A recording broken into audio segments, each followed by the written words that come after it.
সেই গ্যাস পাবে না, অন্য জায়গায় চলে যাবে, বাবা অন্য জায়গায় যান, আমরা দেবো। আগে তো নিজে বাঁচবো, কি বলে ঠিক না? আমার মা চাষিরা আমার বাড়ি ঘরে গ্যাস পাবে না, আমার গ্যাস নিয়ে আর এক জায়গায় জ্বালাবা, তোমার দেবো, আগে তো আমার বাঁচতে হবে।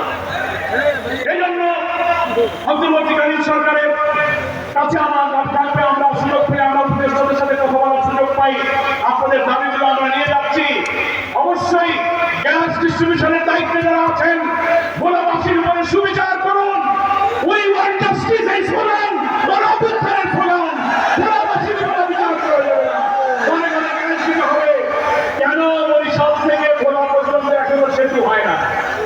হ্যাঁ, সেতু তো নিজের বাড়ির কাছে গুলো কায়দা করে বাপের নামে, ছেলের নামে, মার নামে, খালার নামে সেতু আসে, কিন্তু বাংলাদেশ থেকে বিচ্ছিন্ন, চারিদিক থেকে দ্বীপ রাষ্ট্র, এই একটা জেলা, আপনি একটা বড় ব্যবধান হয়ে গেছে। যদি বরিশালের সাথে ভোলার একটা সেতু হয়, হ্যাঁ, সেই সেতুটা ব্যক্তি যে পাস হয়ে গেল, কোন কারো হাতে সেটাকে বাতিল করা হবে? আমরা আজকে দাবি করছি, বাংলাদেশের এখন সবচেয়ে গুরুত্বপূর্ণ সেতু হলো ভোলা এবং বরিশালের এই সেতু। এই বিশাল নদীর উপরে সেতু সংস্থাপিত হয়ে অবহেলিত ভোলাবাসীর সঙ্গে বাংলাদেশের রাজনৈতিক, অর্থনৈতিক, আর্থসামাজিক জীবনের নতুন দিগন্ত পরিবর্তন সূচিত হবে। তার জন্য এখন আর কোনো কাজ নেই, প্রথম কোনো বড় সেতু হলে এই ভোলা বরিশালের সেতু নির্মাণ করতে হবে। মেডিকেল কলেজ, ইউনিভার্সিটি কেন ভোলায় হলো না? এখানে তো কত বড় বড় জাতির পরিচিত জাতির হিরুরা দীর্ঘকাল এমপি মন্ত্রী করেছে, অথচ আপনি আপনার জেলায় আপনি একটা ইউনিভার্সিটি আনতে পারেন নাই, মেডিকেল কলেজ আনতে পারেন নাই।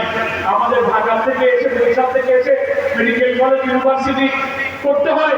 যারা ভোলা থেকে বারবার এমপি মন্ত্রী হয়েছে তাদের লজ্জা লাগে না? অবিলম্বে এখানে মেডিকেল কলেজ, পাবলিক ইউনিভার্সিটি এগুলো দিতে হবে। লঞ্চ টার্মিনালগুলো আধুনিকীকরণ করতে হবে। সেতু যেহেতু নেই, নৌপথে আমাদের এখানকার লোকদের যাতায়াত, কি বলেন? তারা আপনাদের এই টার্মিনালগুলোকে মডার্নাইজ করতে হবে। বিচ্ছিন্ন উপজেলা বনপুরাকে বিদ্যুতের ক্ষেত্রে জাতীয় গ্রিডের আনা লাগবে, জাতীয় গ্রিডের আওতায় আনতে হবে, যুক্তরাষ্ট্রে আঘাত করতে হবে। এই দাবির সঙ্গে আপনাদের স্লোগান, আপনাদের ভালোবাসা, আপনাদের বেদনার সাথে আমি জামাত ইসলামী, আমি জামাতের পক্ষ থেকে, কেন্দ্রের পক্ষ থেকে আমি সমর্থন ব্যক্ত করছি।